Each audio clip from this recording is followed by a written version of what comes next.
All right, let's go ahead and get started, everybody.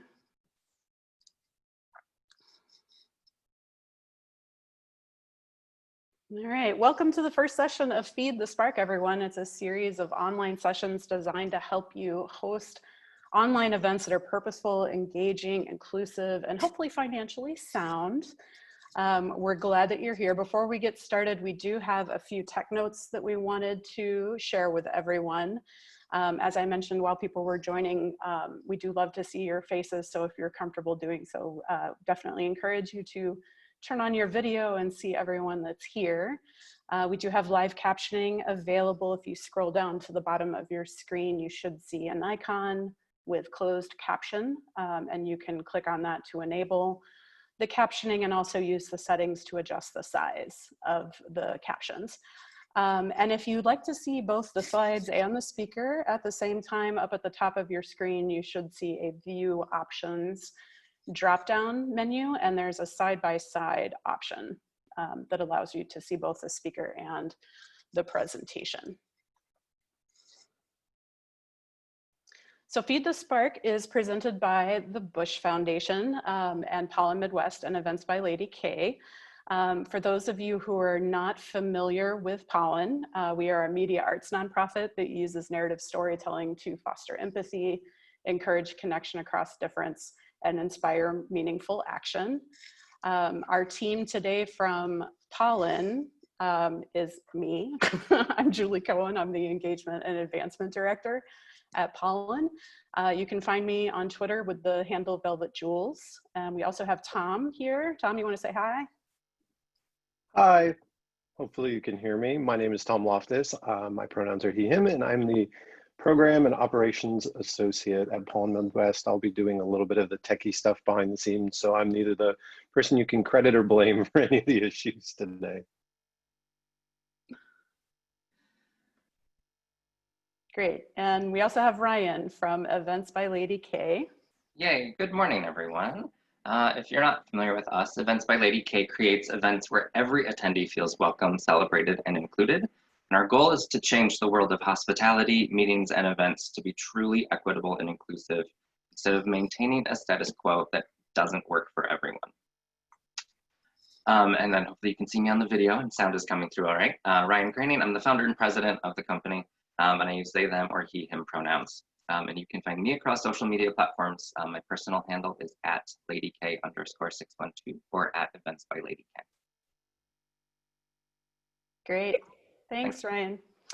And as I mentioned, Feed the Spark is brought to you by the Bush Foundation. So we created this series to help organizations like the Foundation's event sponsorship program, grantees, and Bush Connect partners to help navigate the transition from moving from in-person events to virtual events, which we're all kind of learning as we go. So we're very thankful for their support. We are also going to be posting the recordings of this session and all of the deep dives that we'll be hosting between now and mid-September on the Eventbrite online event page, which you should have access to in your registration confirmation email. We'll also be sending a post-event email to all registered attendees that will include a link to the online recording as well. So we'll make sure that you've got all that information after the event. Questions and answers. So we know folks probably have a lot of questions for today. We do encourage you to submit them in the chat. Because we do have a lot of content to cover this morning, we are offering a Q&A session on September 23rd. We'll be answering all of your questions that come through the chat or that come to us via email or any other way. So do go ahead and put your questions in the chat. We'll make sure we get to those in that Q&A session. And then I also wanted to call out that there are some like incredible event people on today's session. Not to embarrass anyone, but I'm gonna call out a few people. So Haley from the Minneapolis Craft Market is here. Alex Steinman from the Coven. Shannon and Sandra from MCN, who host lots of virtual events, are here. We got some folks from the Seed Project. So hopefully, you know, there's lots of folks. We have a lot of knowledge in this room, in this virtual room. So please chime in. If you see a question and you know the answer, or you have some advice to offer, please support everyone on the call, and then we'll do our best to get to all the questions during that Q&A session on September 23rd. Lastly, just wanted to revisit all the deep dives that we're going to be hosting between next week and mid-September. So there's going to be a few more opportunities for you all to get really specific details. So on August 25th, which is next Tuesday, we're going to be doing Not Another Boring Zoom, which is going to be all about audience engagement and keeping people connected to your organization and to one another. On the 26th, we're going to have a session on inclusion and accessibility that Ryan will be leading, which is all about the tenets of radical hospitality and making sure that everyone feels welcome and supported in a virtual setting. September 10th, we have Making It Flow, which is going to be all about format and story and art and design to bring your event to life. September 15th, we've got Practice Makes Perfect, which is going to be all about the behind the scenes. How to make sure you're testing your platform, you're planning for worst case scenarios, you've got your support roles figured out, how you're prepping your speakers to make sure that they feel ready. And then lastly, virtual giving on September 17th about doing fundraising online in a virtual setting. So if you haven't already, you can register for any or all of those sessions at feedthespark.eventbrite.com. All right, that's it for housekeeping. So why are we all here this morning? I think if you're anything like Pollen, my organization, COVID has really forced you to cancel all of your in-person events.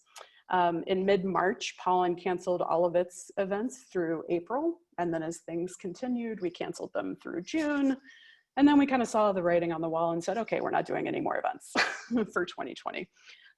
So we all kind of scrambled, right, to figure out how to keep engaged with our audience and our donors through virtual events. We had lots of conversations and questions about what tools should we use, what's the purpose of our virtual event, how long should it be, how often should they be, how do we keep folks engaged and avoid Zoom fatigue, which is oh so real. And I think we also came to the conclusion that this pandemic really, it's not going anywhere anytime soon. You know, we're all hopeful about vaccines and solutions, but I think we're still figuring that we're going to be doing virtual events for a while. At Pollen, we're not even planning any 2021 in-person events as of yet. So we felt like we needed this series not only for ourselves, but to support other organizations to really learn how to become experts at virtual events, at least for the next like 6 to 18 months, because we think this is our new reality. So that's why we're here. And then why us? Why should you listen to us, right? No one has become an expert at virtual events in a pandemic, because this is the first time we've all been in a pandemic, global pandemic like this. But we do have some expertise in hosting events. So Pollen hosts about 8 to 10 events a year, and Events by Lady K is like a total powerhouse when it comes to events. They host about 20 to 30 events a year. So we know events. At Pollen, we closed our office on March 11th, and then 8 days later, started hosting virtual events. So we were able to pivot pretty quickly, which was great. We also think about events. We always, center beautiful design and audience engagement in everything we do. We're very intentional about whose stories are being shared at an event. Sorry if you can hear my cats fighting in the background. This is the fun part about virtual events in our homes, right? Everybody can hear everything. So we want to make sure that the people who are on the stage are being given a platform. So we give a lot of intentional thought behind that. And then Events by Lady K is a total pro at universal design. They always think about designing events that work for everyone and everybody. So that's a little bit about why we're presenting this series. I also just I love this picture because Ryan and I look like so young. So Ryan and I have actually been producing events together since 2014. We produced the very first Bush Connect in 2014. I think some of you on the call have probably heard about it or were there. And since then, we've been producing events together, probably a dozen or so events. So we're really accustomed to working with one another. And just a few examples of some of the events that we've hosted at Pollen. We really think about very challenging, thorny, complex issues that we want our attendees to address at events that really get people listening, and more importantly, talking with one another and sharing perspectives. We also think about design. We have meticulous design. We have 3 full-time designers on staff at Pollen as a arts organization. And we also think a lot about sustainable design. So the pieces that we design for our events are intentionally designed so that people will keep them. So a lot of the members who are part of the Pollen network, like if you walk into their office, they have Pollen event materials everywhere. So it's something that we keep in mind. And I think what we really enjoyed about switching over to virtual events is that it really made us think differently about how we host our events, what sort of engagement activities we do, who we reach. So these are a few pictures from our Are You OK virtual series that we hosted after the pandemic took hold. And we had, I think on our first call, like 300 people. So it was really cool just to like scroll through all the video thumbnails and see this, gorgeous array of people, and gave everybody a real sense of comfort. We also experimented with some other ways to engage artists. So on the upper right is Ainga Bokamba, who's a visual artist, and gave everyone a virtual tour of her studio. On the bottom right is Galen Lee, who's an incredible violinist and musician and singer, who did some live performances for us. And then on the bottom right is Tommy Beavis, who is the owner of the Jamaican Pimento Kitchen, which is amazing. So we got to give a platform to a bunch of small businesses that were really struggling through the pandemic.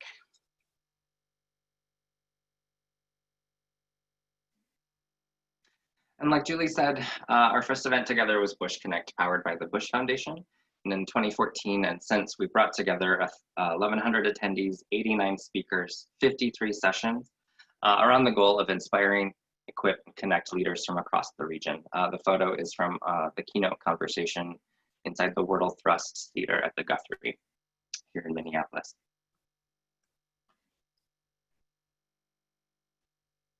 Sorry, I'm having a little PowerPoint issue. Here we go. All right. Events by Lady K has primarily partnered with mission-driven clients to create mission-centered events, such as conferences and convenings, and galas and celebrations. We've partnered with Pollen to do a fashion show for social entrepreneurs, hosted community engagement sessions structured like dinner parties, and many more. The 2 photos here you can see on the left is the Carlson School of Management at the University of Minnesota Twin Cities, their centennial celebration. And on the right is Headwaters Foundation for Justice annual gala at the depot here in Minneapolis. So essentially gatherings of all sizes that further great work. And then our work centers the most marginalized at the core of the process and builds inclusion into every aspect of an event.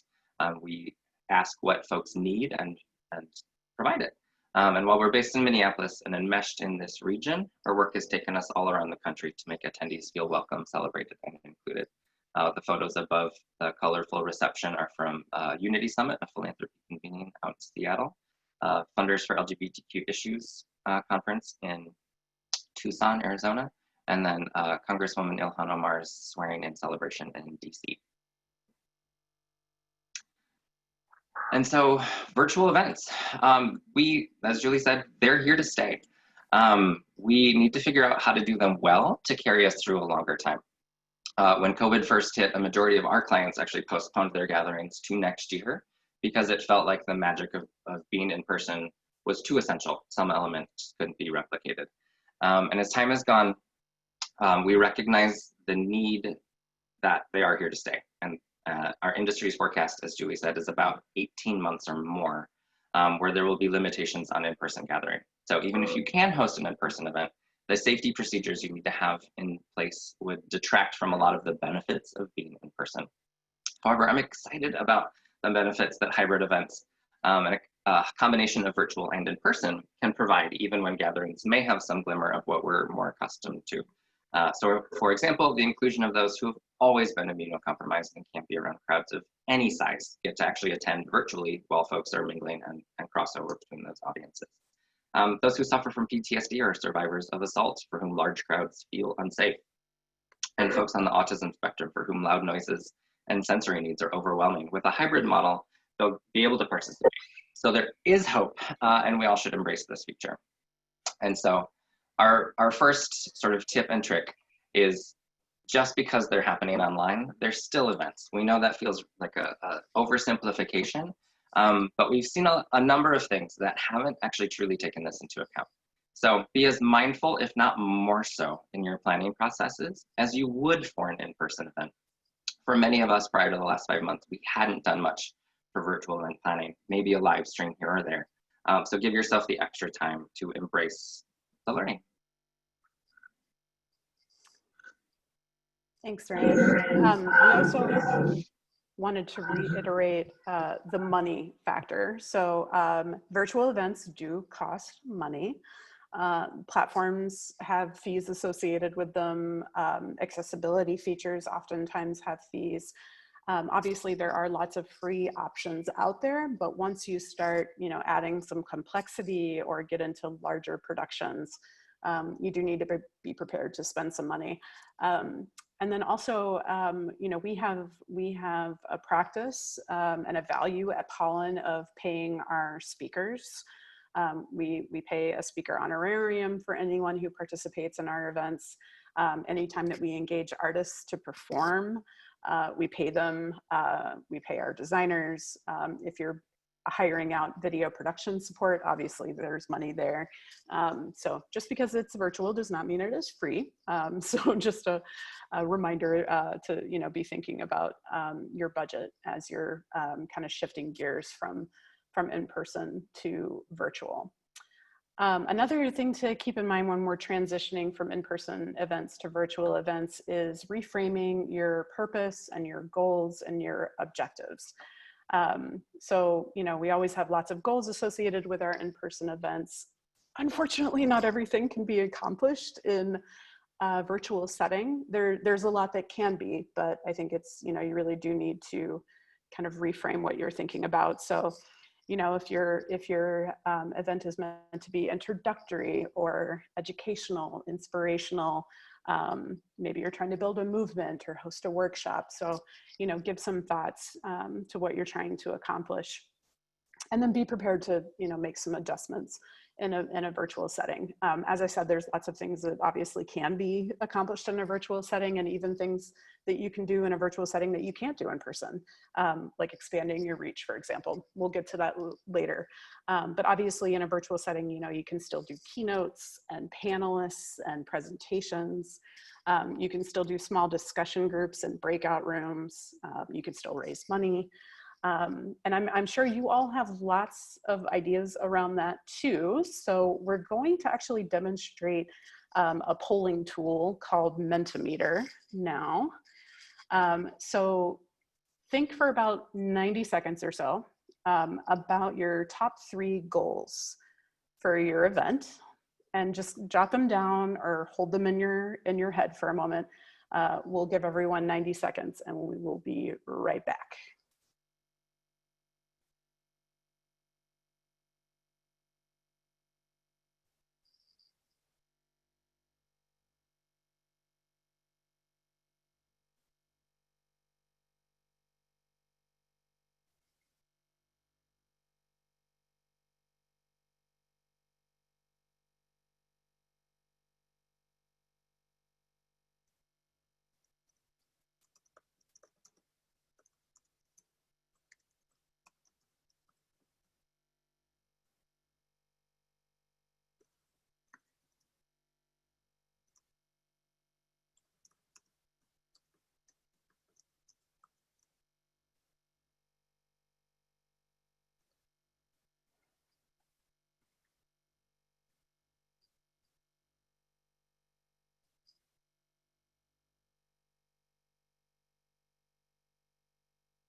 All right, hopefully that gave everybody enough time to jot down a few thoughts. So now we're gonna dive into this poll. So if everyone can go to menti.com, that's MENTI.com, in a browser window or even on your phone, you should be prompted for, time's up. You should be prompted for a code, and you can enter 7111. It will then give you a form, not a form, but 3 options to put a one-word goal for your event. So everybody can do that, and then we'll show you how this word cloud works.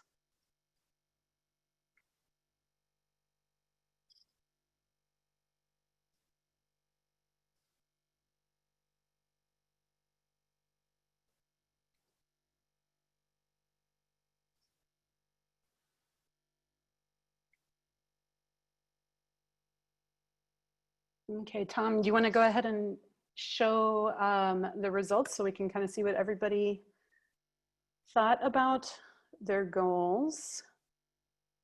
All right, so here is our word cloud. Not surprising, this is great.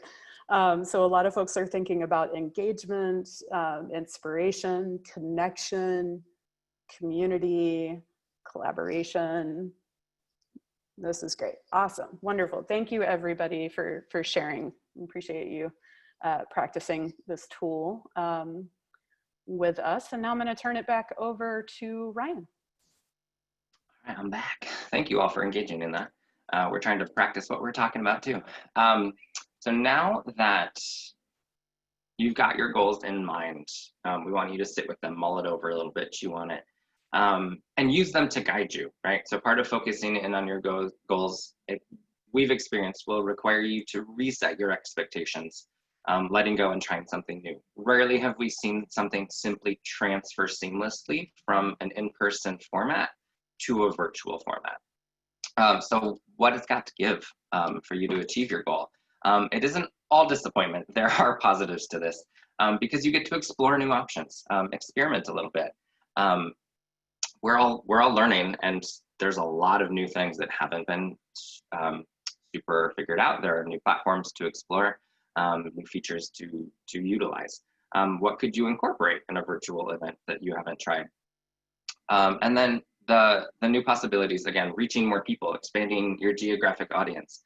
I've been able to, Ted is on the call, I've been able to attend 2 morning fill-up sessions that are hosted traditionally in Rapid City, South Dakota, that I tune in from my living room, right? Like we get to attend things all over the world if we want, and for sure throughout our region. So be sure to support each other's works. Live broadcasts to social media channels. So you get folks who like maybe didn't register, but will see the notification on Facebook or YouTube or Instagram for things that are short and conversational. You can utilize multimedia in new and different ways. And then booking national or international speakers. We're not paying for travel right now. So a good way to save on the budget and get folks that are absolutely experts in your field, renowned in their content and opinion and perspective, and a little more affordable right now, but be sure to still pay them. And our next section, now that we've got through the what a little bit, is as that's beginning to take shape, now the how, so designing the format. And the image on the screen, the wooden cube with cutouts in various shapes, surrounded by red, blue, green, and yellow blocks of similar shapes. It's a popular kids activity game to help with spatial recognition and matching up pieces, a 3D puzzle, if you will. And this is what comes to mind when I began to think of finding the right format to calibrate the right virtual event. The right shape is out there. You can find the right match. Sometimes there's a make it work moment, but it's a lot like finding a venue for an in-person event. There will be something that's absolutely perfect, and there's some that, it'll work. It's going to take some experimentation and some research, but we believe it's very possible. The first format lesson that we want to talk about is timing and breaks. So the length of event. We likely have all experienced in some way, shape, or form that screen fatigue is very real. People's attention spans and preferences vary quite a lot, but in the world where we're at home with our families, or by yourselves, taking care of yourself, taking care of those others in your household.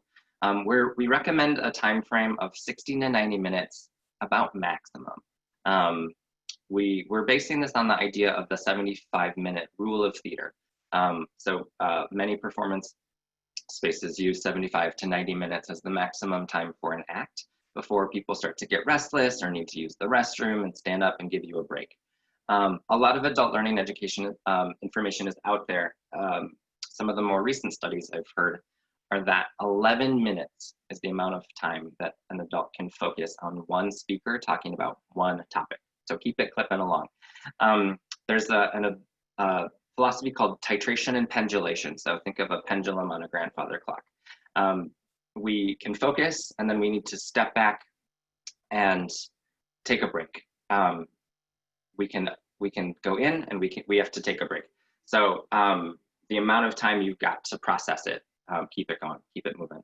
And as we gave you processing time, so building in some time for self-reflection, chatting in breakout rooms, practice time to engage with your content, build those in as you would a table discussion at an in-life event. And then relief from screen time and dealing with the world around you. Again, we're all dealing with a lot in our homes. So allowing people breaks in between 16 and 90 minutes to go use the bathroom, get some water, stretch, do a little movement, means a lot to folks, and that they'll stay engaged for longer. And back to Julie.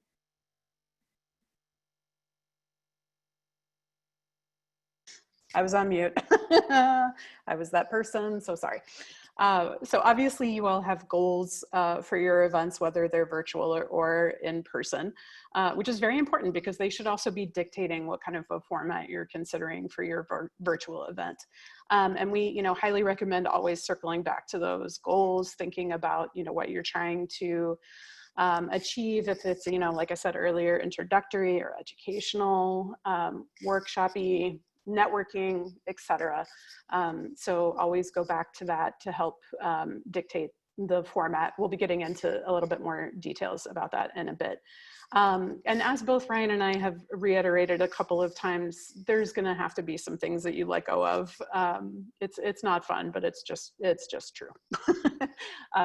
It's just the reality of the situation. So if maybe your in-person event was going to include a networking reception, think about maybe creating an open Zoom room where people can drop in for casual conversation.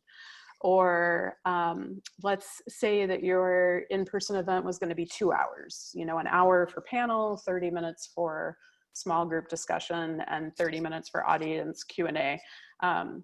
2 hours is kind of pushing it, right? For a virtual event, 90 minutes is the max that we would recommend. So maybe think about doing the panel one day and then, the next day or a couple days later, doing the small group discussion and Q&A. Or you could do it all in one day, but break it out. Maybe have the panel in the morning and then bring everybody back together later in the afternoon or after lunch to do those discussions. And Q&A. So think about how you can kind of separate some of those moments to still achieve what you had hoped to do with your in-person event in a virtual setting. We're going to talk about bandwidth. I have to admit, I read this article recently that said bandwidth is a word that people in corporate America use to sound like an adult. So hopefully that's working. I sound like an adult now. So we're going to be digging into a lot of this bandwidth conversation and some upcoming deep dives like the Making It Flow session and the Practice Makes Perfect. But just a few things to keep in mind as you're thinking about format is how is your audience engaged with your organization and your content in the past? Do you host a lot of events? Have you done virtual events? Have you streamed events? What's their comfort level with technology? Considering geography and access as well, are folks going to have, the right speed, Wi-Fi, et cetera, to be able to participate in a virtual event? And how much tech bandwidth does your organization have? Do you have some folks on staff who are tech savvy and can help run a virtual event? For example, Tom's going to be talking about a platform called OBS Studio a little bit later in today's discussion, but it's requires a lot of computers and different hardware and design. So really got to think about, what you're able to do within your organization. And then obviously budget, right? How much you can afford in terms of platform and design, things like that. So just a few things to keep in mind as you think about your format. Obviously, your audience should also be guiding your decisions around format. At Pollen, we always think about, what is it that we want our audience to do or to feel either during the event or after. And that helps kind of inform the decision about the format. So again, going back to your goals, if you want them to feel inspired, is your content inspiring? Is your design inspiring? If you want them to know more about your organization or a particular issue, are you providing content that gives them that information? Is there a way for people to share what they know with one another? If your objective is around networking, do you have some time for people to network in a breakout room or via chat? And lastly, making sure that you're thinking about how people are engaging not only with your content, but also with each other. So I know Ryan often thinks about like post-event actions that people can take. Maybe there's some sort of a follow-up moment where you want to bring people back together to like continue the conversation or continue workshopping something. Maybe you want them to donate or to sign up to volunteer or to sign a petition if you're an issue advocacy organization. So just be thinking a little bit about that. And now we're going to dig into the meaty stuff of engagement. So I'll turn it back over to Ryan.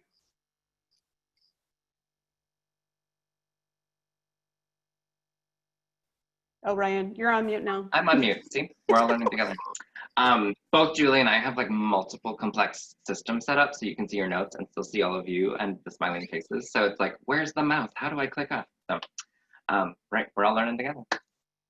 We have a lot to say on engagement, and we are going to touch on it in every deep dive. So if you've not signed up yet, be sure to register for those because we're going to go way more in depth. We had a lot of bullet points on this one as we were outlining our content. So we're going to cover just a few in this section. And we recognize that the complexity and difficulty of engagement is the thing that we're craving in these times of virtual events, right? Like the things that I miss the most about being in person are the people. It's the magic, it's the buzz, it's the energy in a room and the random conversations that happen. And those are just harder to create online. It's hard to replace. And so we know it's a bit broken record, but want to really validate the frustration and the elements that it's not being as easy or seamless or as ideal as we'd like it to be, but it is possible. So we're going to cover a few high-level topics here, and then again, join us for the deep dives. So what we're going to cover in this section, the segments of our long list are housekeeping and expectations, chat, breakout rooms, Q&A, question and answer, and polls. Let's go. So first up, housekeeping. And as we showed you at the beginning and in the last slide, we wanted to let you know what we would and wouldn't be covering during the webinar. So sharing housekeeping notes helps navigation, and setting expectations helps create the experience. So when you're setting expectations, again, be clear, referring back to your goals and how you're going to achieve your objectives. Dedicate the appropriate amount of time to achieve those. So map it out as you would with an event, a run of show, a TikTok. How are you dedicating time to each content, to the activities, and then letting people know how they're going to experience. Because combined, those are how we interact with each other and the content.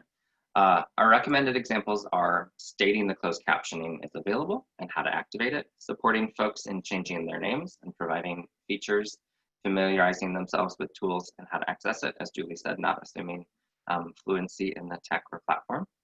And then a general agenda and flow of the event keeps folks engaged and what's coming next and when they can expect to take a break. And back to Julie.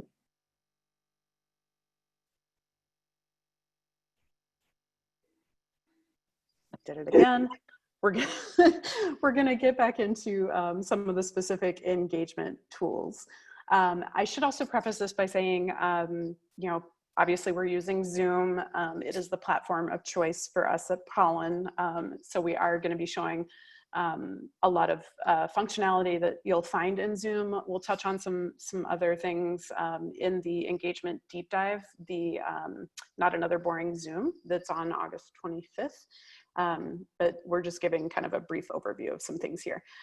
So chat is one of my favorite tools for engagement in Zoom. I really love seeing everybody on the call, and I like to say hi to people that I, typically would see in person on a more regular basis. So here are a few images just to show a few different ways that you can use the chat. So the first image on the left is, saying hi to folks, introducing yourself like we did this morning, letting people know your name and your organization, where you're calling in from. The second image is from our Are You OK event, where we were sharing a lot of resources. And actually I see in our chat now, Tyrell has just shared a book. Parker is the last name. Oh yes, The Art of Gathering. That is a great book. Excellent resource to share. Thank you. So it's you can use chat to share resources in that way. And then on the right, the final image is, of course, using chat to ask questions and connecting with your fellow attendees. A couple of quick notes on chat. I know a lot of folks have disabled chat for security reasons, so that is an option if you're worried about people taking over your chat, so you can disable it. There's also the option to chat with only your panelists, or to allow people to chat with everyone. So depending on your format, I think is kind of how you would decide what you want to do there. If you're kind of in a webinar mode and you're just presenting, maybe you only want to let people chat with the panelists. In a situation like this, where we're wanting people to engage with each other and with the content, having chat open to everyone is the best solution. Breakout rooms, also a great engagement tool, especially if you are doing small group discussions or workshops. So in Zoom, you can actually set the number of people for each breakout room. We recommend 4 to 6 people for each of your breakout rooms. And Zoom does set a limit of 50 rooms total. So you got to do a little bit of math to make sure you've got enough rooms for folks. And then you have a couple of options in Zoom. You can either randomly assign people to rooms and then just put everybody in, or if maybe you've got different teams that you want to be working together, you can assign specific people to a room, and then those folks would go into their respective rooms. So a couple of options there. We also really recommend having some sort of a discussion prompt or a discussion host for your breakout rooms, just to help facilitate the conversation so that people don't get in the breakout room and then just like crickets, right? We want people to have an engaging conversation. You also, if you're a host in a Zoom, you can bounce in between the different breakout rooms and just like say hi or see how people are doing in their conversation. And then the last step with breakout rooms that we wanted to pass on is do them either towards the beginning of your event or in the middle. Because if you do them towards the end, or if it's like the last thing that you're thinking about for your event, people tend to check out and disappear. All right, so now it's your turn. We're gonna do a breakout room. So Tom is going to put everybody randomly into breakout rooms. We do invite you to turn on your camera so you can see the folks who are in your room. And here is your prompt. So what are you most excited or concerned about as you plan for your own organization's virtual events? So that's your prompt. Make sure you introduce yourself quickly and then kind of dive into the conversation. We're going to give everybody 5 minutes in the breakout room. You'll get a little reminder at about the 30-second mark to come back. And the Zoom will take care of all of that. Don't worry about it. So bear with us for a second as Tom gets the breakout rooms going, and hope you enjoy this activity. Go ahead, Tom.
All right.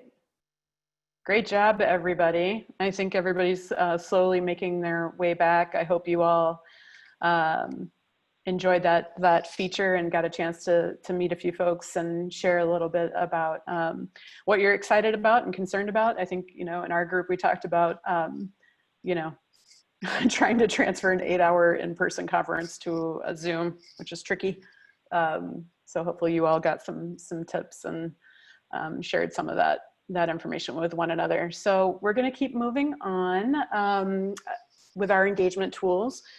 So Q&A, this is, again, I'm sure a feature that exists in other platforms, but just specifically to Zoom for a moment, the Q&A functionality is only available in Zoom webinars, which is different from Zoom meetings. Tom will talk a little bit about that a little bit later. With Zoom Q&A, there's a couple of options. You can either answer questions live with your panelists being able to see those questions and then responding verbally, or you can type an answer into the Q&A function. So there's a couple of options there. You can also use the raise hand feature in Zoom so that attendees can ask a question. And then it's kind of a fun engagement tactic there too, because you can, if you see that someone has raised their hand with that feature, you can call on them and then unmute them and invite them to ask their question live. So another great way to kind of get people interacting with one another. And if you want to see this, this raise hand feature, it's actually part of Zoom's nonverbal feedback feature. So if you're interested, at the bottom of your screen, if you click on participants, at the bottom of the list, you should see some icons. There's a yes with a green circle and a check mark. No has a red circle with an X through it. There's a couple of options to tell your presenter that you'd like them to go slower or go faster. And then I really love this more option because you can like thumbs up things or tell people that you're going on a coffee break if you need to step away for a moment. So just a good feature to know about and to be able to use. And then the last feature that we're going to touch on is polls. So we looked at a few different options for today's session that we're going to go over in a little bit of detail. Those are Mentimeter, which we used earlier in the presentation, Slido, and then Zoom polling for meetings. So digging into Mentimeter first, Mentimeter offers a lot of options for different engagement tools. They have live polling, word clouds, which is what we did earlier. There are quizzes, different questions that you can pose. I think another really fun feature with Mentimeter is that it can actually integrate with PowerPoint, Google Slides, and Keynote, which is a Macintosh program. So it's an easy way to bring your interactive engagement tools into your presentation. There is a free option, and then it goes all the way up to $24.99 a month. I think this is one of the more popular polling tools that I've seen on other virtual events. I've seen a lot of other folks use this. So, and I found it it's a pretty easy interface to work with. Moving on to Slido, very similar to Mentimeter. You can ask questions and do live polls and quizzes. One difference with Slido is that you have the option to do upvoting, which is where your attendees can submit questions that they might have for the presenter, and then other attendees can vote on which of those questions they're most interested in hearing the answer to. So another good engagement activity. They also have a live video integration. I have not used that, but it is an option. And then Slido is a little bit more expensive than Mentimeter. They do, like Mentimeter, have a free option, but their paid options go up to $200 a month. My guess is that that has a little bit to do with that live video integration. And then lastly, we've got Zoom polling for meetings. I think, the good thing about this tool is that it is already built in to Zoom, which kind of makes it easy. You don't have to switch between platforms like we did when we did the Mentimeter word cloud earlier. You may have seen that Tom had to switch to a different tab. with Zoom polling, it's already built in, which is kind of nice. I think the only limitation to that is that you can only ask single or multiple choice questions. So unlike Slido or Mentimeter, they don't have, you know, quizzes or word clouds or any of that other stuff. So that is one downside. So we're gonna do a quick poll real quick, just to show you all how the Zoom polling within Zoom works. So you should see on your screen a poll question that says, how many Zooms is too many in one day? And you can answer as you wish. It's fun to see all the responses coming in and changing.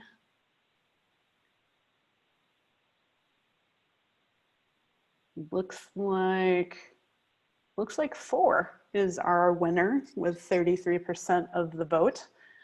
Four Zooms that's a lot. That's pretty exhausting. Hopefully no one has 4 Zooms today on top of this one. So great, thanks for sharing that. Oh, up to 35%, that's great, okay.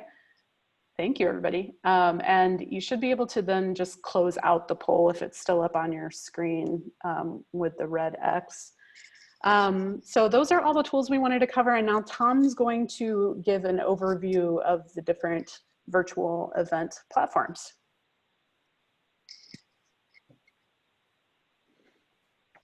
And I think I'm not on mute. You can hear me, can you see me? Okay, good. I can't see myself, so not sure what that is in the speaker view, but as long as my video's on and people are seeing me in speaker view, we'll just keep going right along.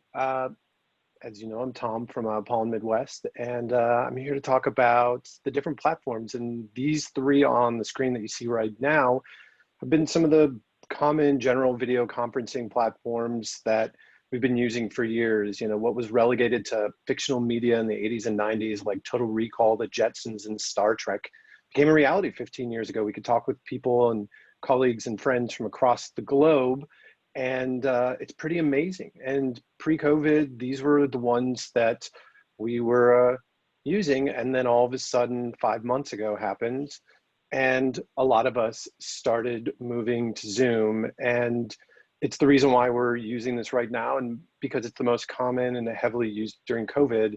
Everybody's pretty comfortable with it at this point, or most people are. You can use it without having an account created. And there's a really great support base out there. If you're looking at putting events on for your own organization, you will see that there are great resources out there to help support you. And it allows for seamless video interaction by and large, unless your connection's a little rough, but that's pretty much every platform. There's a variety of different views, which I'm going to show you in a little bit, for both the guest and for speakers. And there's a lot that you can do with it as far as style. We're using the meeting today, but a lot of people do this look that we're using today, where we're using the sharing of the slides for just webinar. We wanted to be able to have everybody see each other, versus in a webinar, you don't have that option to see everybody else. And it really depends on what you're trying to do. As Julie mentioned earlier, we have seen some people get, you know, on a couple online events, I've seen organizations that were getting comments in the Q&A in the chat about being able to see everybody. I think right now, being able to see people's faces in real time is really nice. And we're all sort of, you know, craving that connection. And so I'm going to move ahead, show you what the webinar looks like. This is like what we have going on here. This is from a Northside Funders Group and Springboard and MCN event. And as you can see, they even have an ASL interpreter in that upper right-hand corner, which is a really nice addition you can put in a webinar, where it really holds it in place and moves the speakers to the top. And then for our Pollen events that Julie had mentioned earlier, what we've been doing, and even with this event on our end, is recording in the speaker view. And in the speaker view, what you get in there is the ability to spotlight speakers. And I'm going to try to do that actually right now, because it hasn't been spotlighting my video in speaker mode. Now it is. it gives you the ability to hold one person on the screen, and that's what we did with Jerome. And this is really nice for recordings, because when you upload your videos and have people watch it, they can just see the single person on screen versus, if you just allow it to switch screens while the audio's on, it might be someone rustling some papers or coughing, and then all of a sudden you're looking at just, someone randomly surprised on their screen. Here, Jerome was presenting at our event, and that's what we wanted. And then this might also be a familiar view for you. This is from the Creative Mornings New York City event that had hundreds of people on it, that featured Roxane Gay about 2 months ago. And this is an ability in the gallery view, which you can change in the upper right-hand corner. You can see where it's a speaker view. You could change it to that single version on the screen in there in Zoom. Here, you can actually see tons of people on your screen at a time. And you can even toggle, if you see the arrow on the right-hand side and left-hand side of the screen, toggle to see all of the attendees, which is really phenomenal, especially considering on Zoom, you can do up to 1,000 attendees.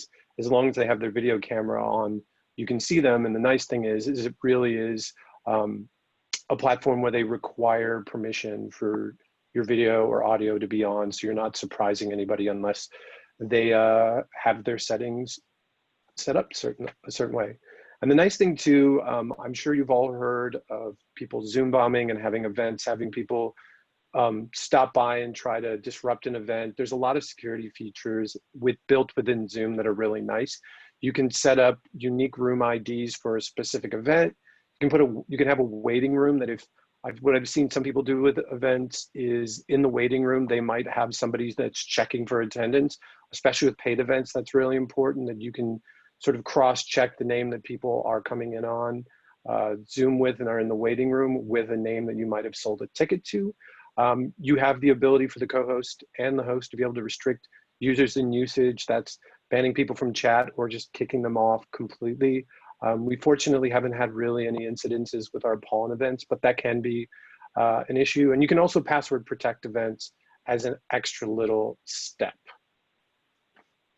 And then just here's some general features, some that we've already been using: the screen sharing, the breakout rooms, up to 50 people, you're using the breakout rooms, or up to 50 breakout rooms, I should say.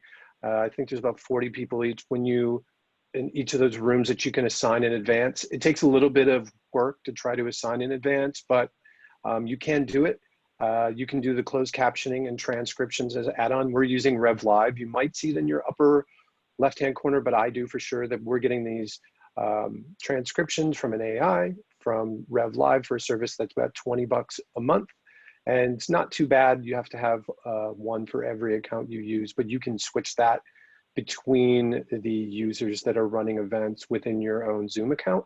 And then just for the other things that have been discussed, polling and Q&A, and then pricing. So you can have a free Zoom account, but it has its limitations, and then you can upgrade.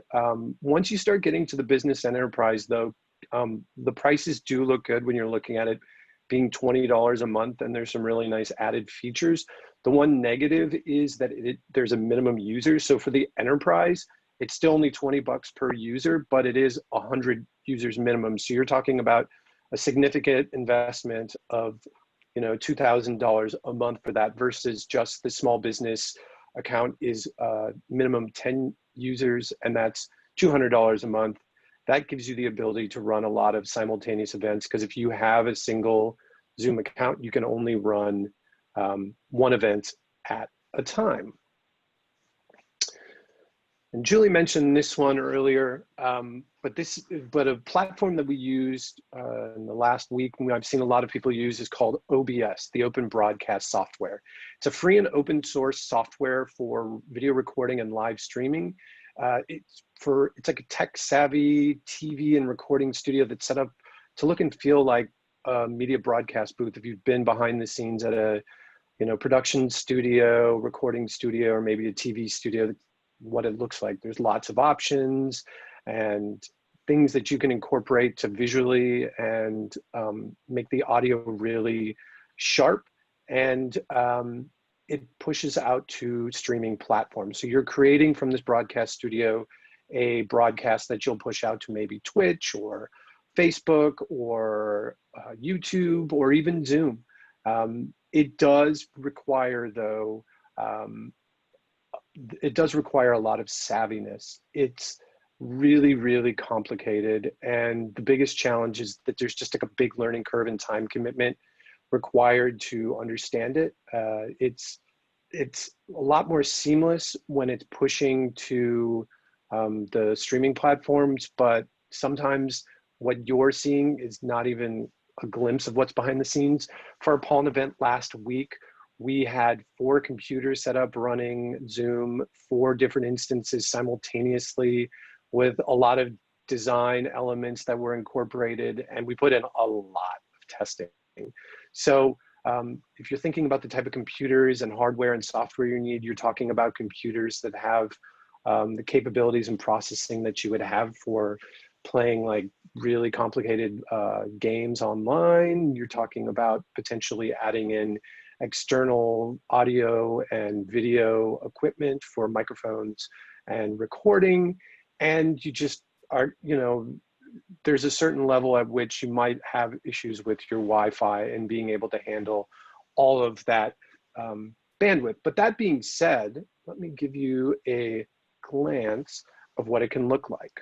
So right here, you're seeing from our event with META, the Metropolitan Economic Development Association, for their annual conference that we produced last week. META is a nonprofit that helps out minority entrepreneurs, and they have their annual conference that we help produce. And as you can see on the screen, all 4 of those people, they were actually being recorded in a Zoom event that we were then pushing out to Facebook Live. And what you're seeing on screen is what people saw on Facebook Live. You have all those design elements that look really sharp, and you have the little like banner plates for their names and their information. That's really slick, but that's all stuff that you have to custom design and build into your event. The nice additional thing is that you can get a lot of different looks with it.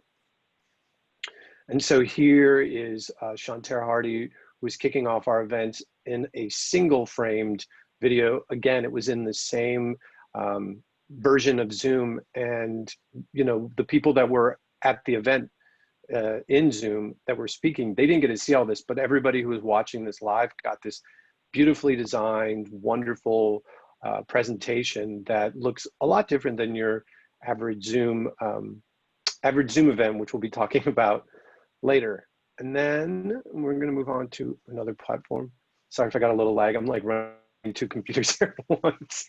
And as I said, OBS is free. Another platform that can be either free or up to $50 a month is called StreamYard. And StreamYard has a similar thing to OBS, where you're pushing out and you're taking your broadcast and streaming it to a number of social media platforms. You can go to LinkedIn, you can even do it to a specific Facebook group, but most people are sending it to Facebook and YouTube Live. And it has a fairly intuitive back end and design. There's not a lot of widgets that you can move around or things that you can break. There's a lot of things for logos and overlays and backgrounds that are pretty intuitive. And the nice thing you can also do is you can integrate comments that are coming in live. So if you have people that are, you know, asking questions and have, you know, responses on Facebook, you can pull that up onto the screen, and you have that option. You can see it on the back end when you're running your event, and you can decide whether or not you want to put that on the screen, which is really, really nice to give people a little bit more of a sense of who's tuning in. But some design skills are needed. There are these overlays that are transparent that you can put over the screen that are really nice, but you have to be really careful, because if you put it in the wrong place, you might be covering up someone's face, or you might be blocking out information about who's on the meetings. So you're pushing out to these streaming platforms, and this is what screenshot looks like from Facebook Live. So the reason that I'm doing this, and I have this background behind me, is that on the side, I do like a mini golf thing, and you can ask me more about that later. But a bunch of friends that I made in the last year had this idea to start up a mini golf, and holy moly, it's a ABC TV competitive miniature golf show, recap show with friends from around the world. And we started on Zoom, and we were trying to live stream to social media, and we were having some issues. And a friend of ours pointed us to StreamYard, and this is what it looked like in the last week. We had 4 people on. You can see the like little specialized banners that we had, and even the overlay on the top, and then on the bottom with the little flowers. And so that's one look. And the nice thing is there's like a handful of looks that you can use. This one is with the screen share enabled, and you even have like a little CNN or like cable news ticker on the bottom that is really slick. The way that I would compare OBS and StreamYard is that StreamYard is a lot like Squarespace. There's a lot of really nice things you can do with it and make your websites look pretty, but there's like a certain point where you can't move things around and adjust. But you know, OBS is like WordPress, where you can do a lot of things to make it look really pretty and to customize it to the end of the earth, but you also have to have some skills in order to do that with either coding or just understanding how their backend works. Squarespace, I think it's a little bit more seamless and easy to use. So this is like a little bit of a look at StreamYard. Again, you can do it. You can use it for free. What it will do with the free account is put the StreamYard logo kind of in your upper corner right there. And the first paid level account will take that out. So if you want to play around with it, I've liked it, but there's, you know, tons and tons of platforms out there. One that Ryan had pointed me to, Hopin, is really great for networking events. It's a virtual venue with a ton of interactive areas. It's about $99 per organizer per month, and includes 100 tickets per organizer, and you can pay for more. It does get up in price. It can be up to about $18,000 per year for a pro plan, and it's ideal for larger events with over 1,000 attendees. We have Eventry, which is a technology that enables thousands of companies to transform the way they plan and execute their events.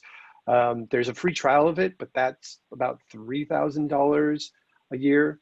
vFairs is even more, $15,000 to $47,000, and this is for a lot of people that are doing big conferences and trade shows. That this is a platform that really allows people to go in and out as if you're walking in and out of a room, and it has this really elaborate overview of the whole space as if you were in a real-time venue. And then AirMeet is a cheaper version, I think, of vFairs, where it allows you to have that trade show feel and the ability to move between rooms for a conference. That one's about $27 a month per host. And again, these are just a handful of the platforms that are out there that we've started to research.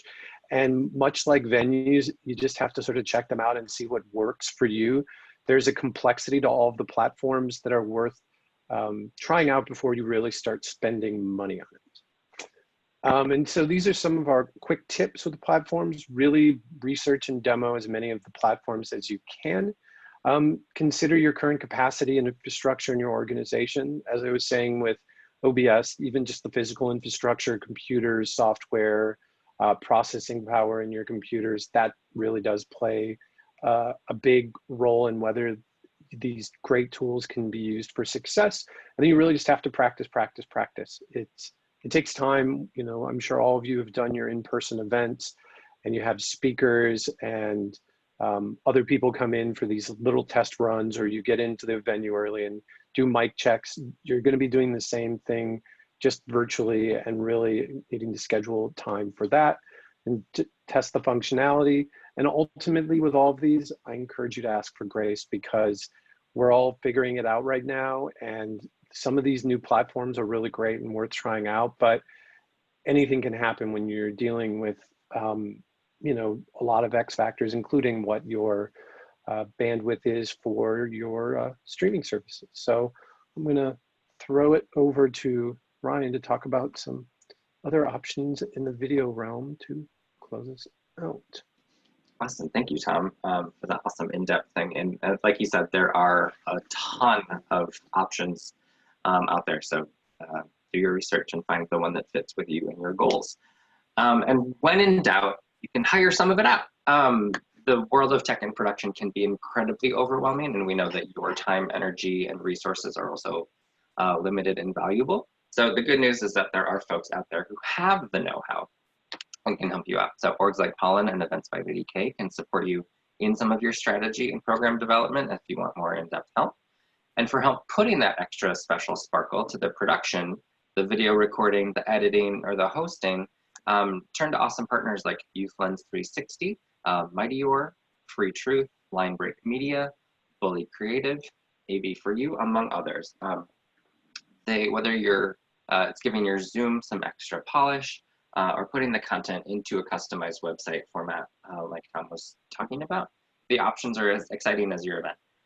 There are also services that can add closed captioning to videos so that it's built in when you share it online.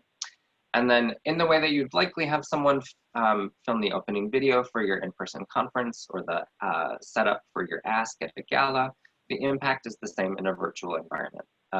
The quality footage and the video can be useful as time goes on social media, in newsletters, on your website.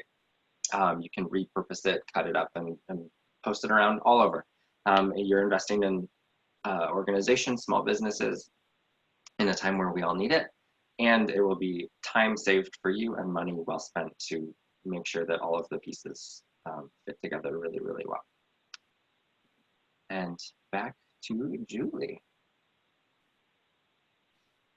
Yeah, I'll just add really quick that Events by Lady K and Pollen have worked with all of those organizations that Ryan just spoke about. So we certainly advocate for their work. They're incredibly creative and, you know, enjoy working with other mission-driven organizations. So yeah, it's a great resource. So we are now wrapping up. I want to congratulate you all for sticking with us for a 90-minute Zoom. So thank you very much. We want to thank again the Bush Foundation for their support of this event. Thanks to Events by Lady K and Ryan for participating and being such a huge part of this series, and to Tom, my co-host and presenter. And just a quick reminder about our upcoming deep dive sessions.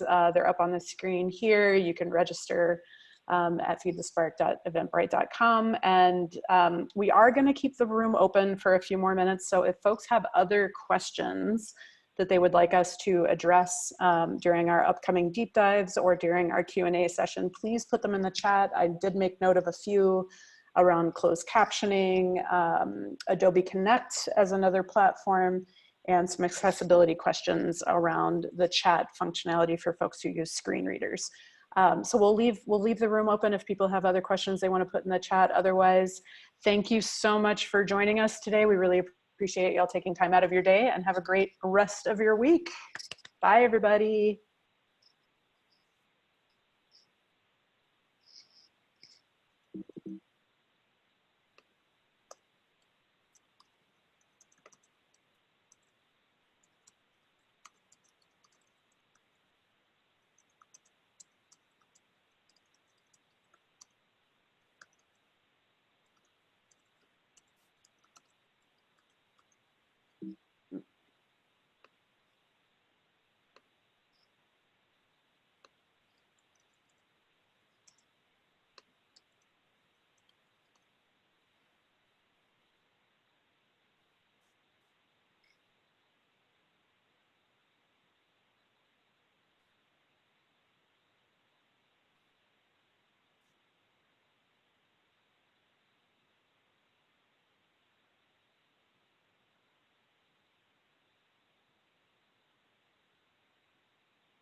Yay! Is it just us now? It looks like it's just us. I think so. I think we can end the recording, Tom. Yeah. Yay, team!